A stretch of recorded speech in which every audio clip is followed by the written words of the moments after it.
Good day everyone!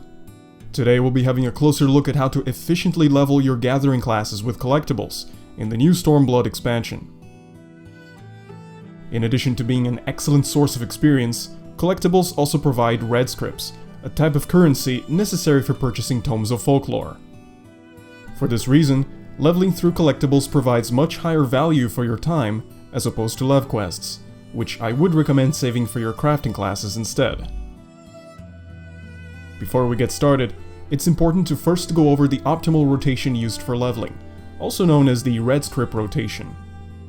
It begins with Discerning Eye into Methodical Appraisal, followed by another Discerning Eye into Methodical Appraisal, and finished with a Single Mind into Methodical Appraisal. A simple yet extremely efficient rotation that consistently yields 3 collectibles, before factoring in any node-specific bonuses. It's important to clarify that, while 600 GP is sufficient to execute this rotation, additional GP is highly desirable to help raise your gathering chances. In addition, be mindful that appraisals raise collectability based on your perception attribute, and if the amount is not adequate, the rotation will not reach the necessary 450 collectability. That being said, this shouldn't be a problem if you keep your equipment up to date, and it's always possible to use food buffs or meld cheap materia to help raise your attributes. In any case, be sure to pay a visit to Kurogai in Kugane for affordable GP and gathering food, or the Step Cook in Reunion if you need GP and perception instead. Now, let's get started with the collection proper. Unspoiled nodes provide the most valuable collectibles, and in Stormblood, it's possible to visit all relevant nodes for both mining and botany in sequence, starting at level 61.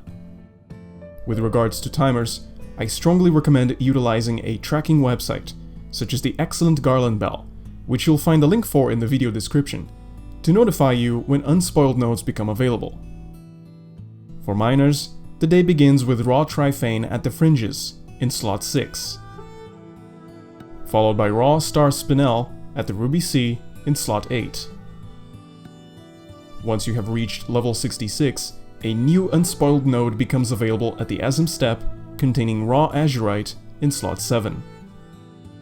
Now, for botanists, the day begins with beech branches at the Fringes in slot 3.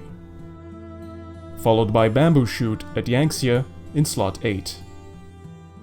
Similarly to miners, a third unspoiled node becomes available upon reaching level 66, containing Lotus Root, also at Yanxia, in slot 7. Rotating between all 6 nodes is entirely possible, with a little help from cordials. If you are unable to craft or purchase them in the market board, remember that you can always exchange them for Grand Company seals in your respective Grand Company. And unlike Heavensward, unspoiled nodes in Stormblood remain active for up to 6 minutes, allowing you to regenerate a significant amount of GP in between. When all is said and done, simply return to the House of Splendors in Ralgar's Reach to exchange your collectibles. By the time you reach level 70, you should have amassed enough red scrips to afford all tomes of folklore, allowing you to gather the most exotic items Stormblood has to offer.